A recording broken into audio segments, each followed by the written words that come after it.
Hello guys, welcome back again to MU Sports TV. This is where you get all the news concerning Manchester United, one of the greatest club in the world. Yeah, as said by Bryan Mbeumo in his first Manchester United interview, he was asked why Manchester United. He chose Manchester United. He said, "Here, United is one of the biggest club, and when you get a call from United, you don't think twice." So from Bryan Mbeumo, that was a great response by him when asked why he chose Manchester United. And guys, you know, you all might be wondering, when will we see Bryan Mbeumo in action? When will Bryan Mbeumo play for the first time in his new colors? We already saw Matheus Cunha in his first Manchester United unofficial debut against Leeds over the weekend, where United drew the match 0-0. Matheus Cunha played for 5 minutes as Ruben Amorim wanted to give all the players some minutes in order to decide which players he was going out with in the US uh, tour. So, just to let you know, the players that Manchester United or Ruben Amorim have gone with in the US tour, the goalkeepers are Altiba Ndir, Tom Heaton, Andre Onana, Demet May, and William Murdoch. The defenders are Diego Dalot, Naso Mazraoui, Matthias De Ligt, Lisandro Martinez, who is still injured but he is recovering from his injury, Patrick Dogu, Lenny Yoro, Luke Shaw, Eden Heaven, Diego Leon, Taylor Fredrickson, and Reece Munro.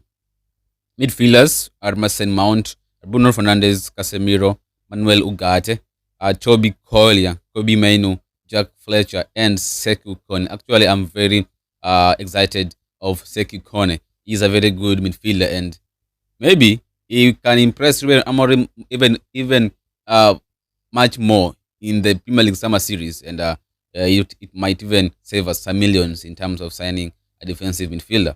The forwards were Rasmus Hojlund, Matheus Cunha, Joshua Zirkzee, Amad Diallo, Chido B. Martins, Ethan Williams, Bendito Montando, and as you all know, Bryan Mbeumo was also part of the team that flown to at USA Chicago in order to prepare for the second edition of the Premier League Summer Series. Notably, you will see there's no Alejandro Garnacho, there's no Sancho, Malacia, or Anthony, as they all have been left out in order to solve the issues involving their futures.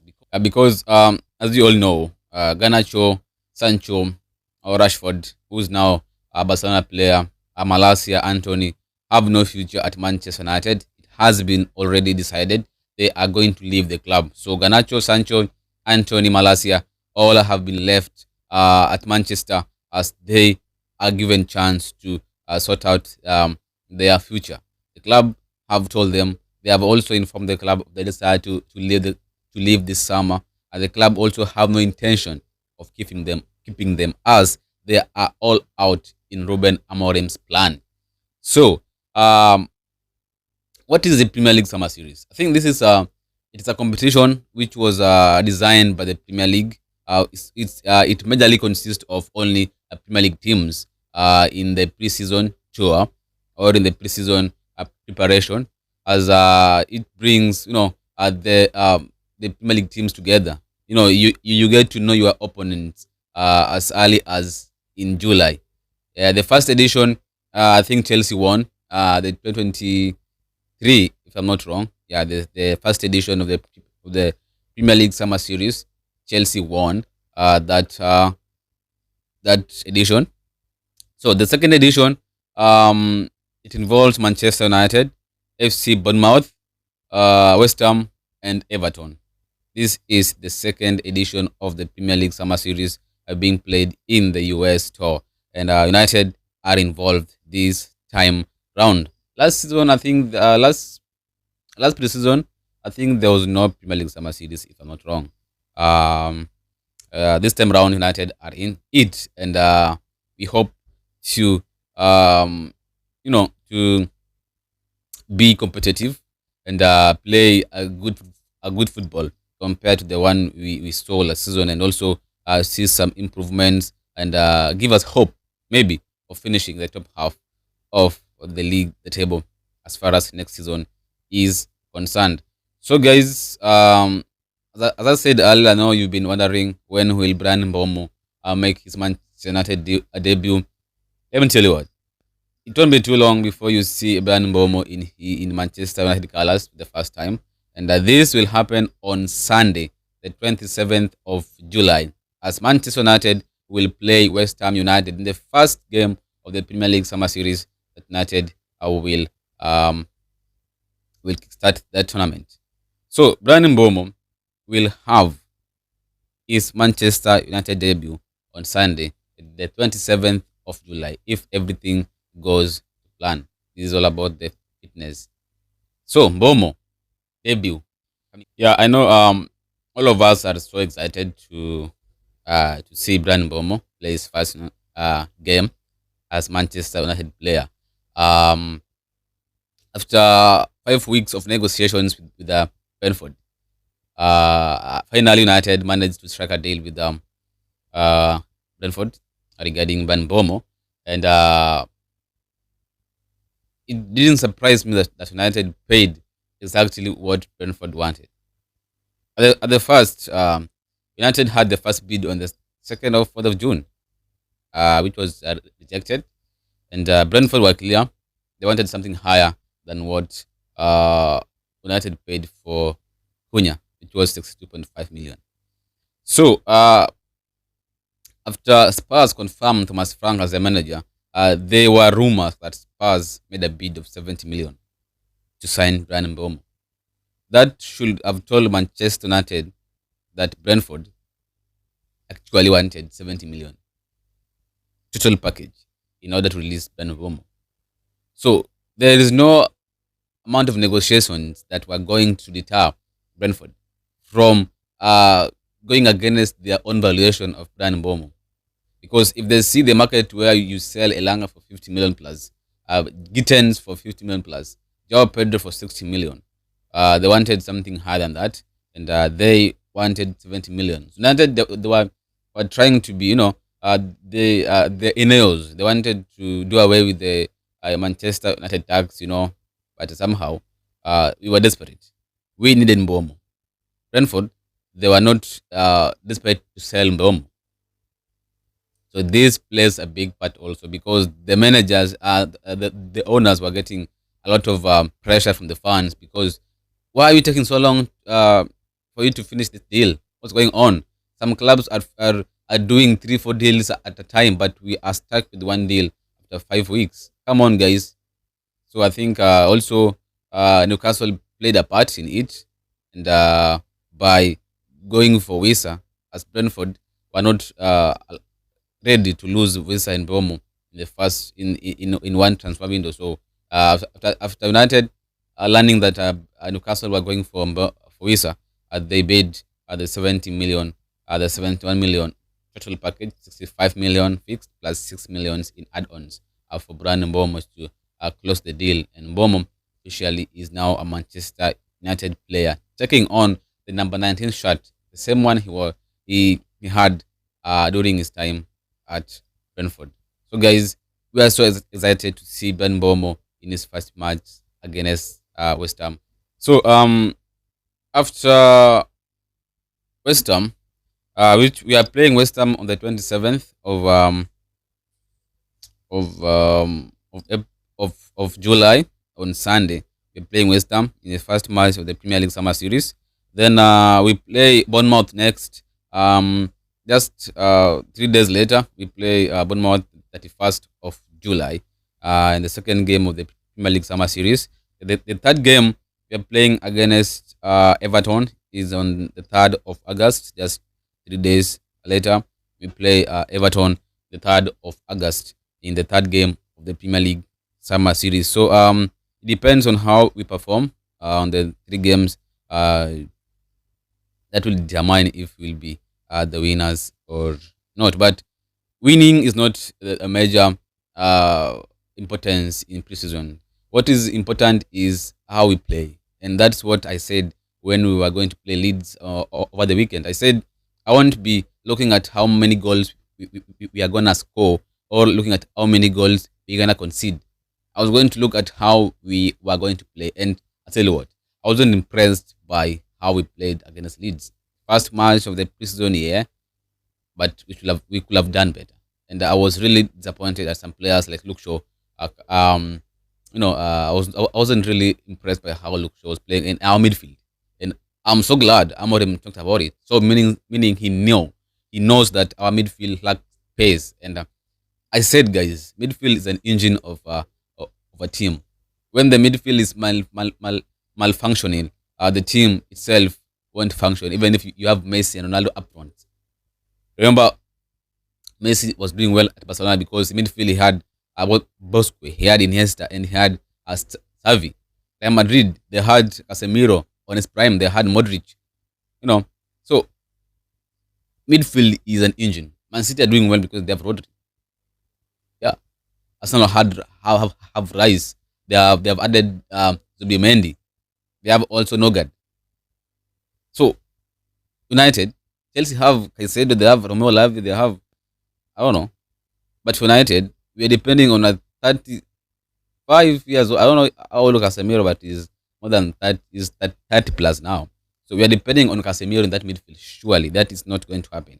And that if it's going to happen, then I think we are yet again for another difficult season because our midfield lacks space. The pace in that midfield is alarming.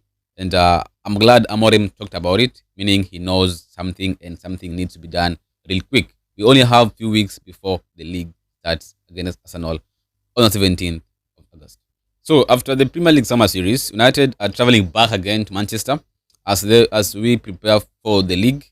Our first encounter of the season is up against Arsenal on the 17th of August. But before that, we are going to play Fiorentina, I think, at Old Trafford, the final match of the preseason, or game of the preseason. And the first time, United are going to play their preseason games, and only one of those teams are not from England and not from the Premier League.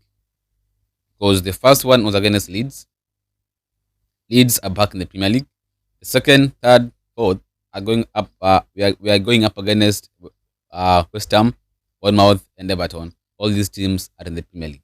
So only Fiorentina is the only team that we are going to face, which is not in the Premier League, as far as next zone is concerned. And I think this one will be a memorable game because we are facing David De Gea's team, and I think this one is also like a charity or like a farewell badge for David De Gea because he deserved one. David De Gea is a Manchester United legend, and the way he left United, it shouldn't have happened like that. I was so in supportive of Ten Hag, but how he handled the David De Gea situation, I wasn't really in supportive of that. And this is one of the reason I. This is the one of the reasons, or one of the decisions I argue or disagree with Erik Ten Hag because there's no way we are letting David De Gea go in that manner and signing Andre Onana, whom I think now all of us are regretting. Why did we let David De Gea leave and sign Andre Onana? Some of the fans were even calling for the return of David De Gea as far as next season is concerned. But guys, David De Gea, I think it's just time to move on, trying to look for a goalkeeper that will also be the next David De Gea. But for us, as my own understanding, I don't think Andonana has a future at Manchester United. Only if he can redeem himself next season, he might have a future. But if he won't redeem himself, I think even in January he might leave United before the league even ends. So we are playing five Premier League, five preseason games, one down, four more to go, and that those four games we are going to see the link up between Bruno Fernandes, Mbeumo, and Mateus Cunha. One thing I want to tell you guys, those asking where can we watch the game will be shown live in MU in Mo TV, yeah, Mo TV. So you can subscribe in for Mo TV in order to have all the access of the game live in your TV, in your phone, in your laptop. Because if you have a Mo TV subscription, you can download the app, Manchester United app, where you can exclusively watch this game live. You can even watch all the academy football. You can watch the preseason football or the trainings, the interviews, and also the women football. So I tell you what, guys, if you have not subscribed yet to MU to Mo TV, go and subscribe to Mo TV to don't for you not to miss any of the Premier League summer series and much more that is available in there. So uh we have already signed Mateus Cunha, Bryan Mbeumo, we are all excited. But guys, I tell you what, we are not done yet. We need to do more signings. We are, like I said, we have 4 signings away from finishing top 10. And already we are 2 down, 2 more to go. We need at least 2 now signings, at least 2. We need a striker and a defensive midfielder. Guys, we need a midfielder. Let's not lie to ourselves. Let's if I'm being told to choose 2 out of 3, we have a striker, a midfielder, and a goalkeeper. And if I'm being told or asked to choose 2, I'll choose striker and midfielder. We need a number 6, natural number 6, not deploying a number 8 as a number 6, not deploying a number 10 as a number 8. Rafa Fernandes is a number 10, so but it's being deployed as a number 8. Kobe Menu is number 8, but is being deployed as a number 6. Casemiro is a number 6, but guys, Casemiro is done.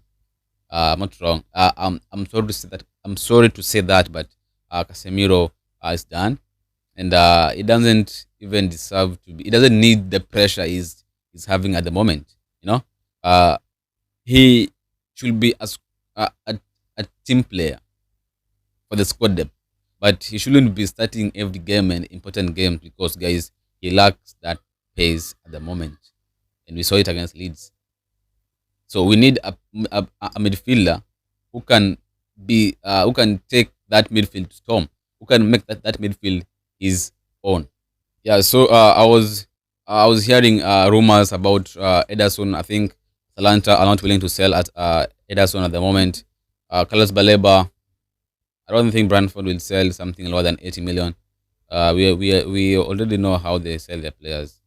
They sold Caicedo for almost 120 million to Chelsea. So they always overprice their players. So I don't think that will happen. I was talking about. I saw some news about Ndindi. Guys, Ndindi. I don't. If you're going to send Ndindi, then let's just remain with Casemiro. No way we're going to send Ndindi. So that is also out of the picture. So the only midfielder that I think can be a good addition, both in terms of on the pitch and off the pitch. When I talk about off the pitch, is financially. If are we able to sign him, we'll be able to sign him. Fund is a signature. But first, we need to sign a striker. If the moment we have signed a striker, now we can go for him, Martin Hodgmuland of Sporting CP. We can agree maybe a loan deal, then obligation to buy next season. So something needs to be done. It needs to be done real quick. And for striker position, I don't want to talk about Nicolas Jackson or Moiskin, as I said earlier in my last video. I don't want to talk about Nicolas Jackson or Ben Moiskin. And to make it worse, Chelsea pricing Nicolas Jackson for around 60 to 80 million. Guys, if that can happen, maybe let me say somehow that happens. Manchester United, I don't know how you can tell the board, the Ineos. Chelsea pricing Jackson for 80 million. That's just sad. For a player they don't even need. Then they are pricing him for 80 million. That's crazy. Everybody have watched the Jackson. We know how he plays. So If they get even more than 50 million production, that team that will have bought him for 50 million, I think they are not okay. Jackson is out. Moiskin is out. The only striker I'm looking at the moment is Sesko, Watkins, or Mateta. I've also seen the rumors on Evadenson, the Bournemouth striker. I don't know about that at the moment, but it's been Sesko, uh, Watkins, or Mateta. But I said for Watkins, it should be something below 60 million. No, even if 50 million is even below 55 million. Anything above 55 million is a no to me. Thanks for watching, guys.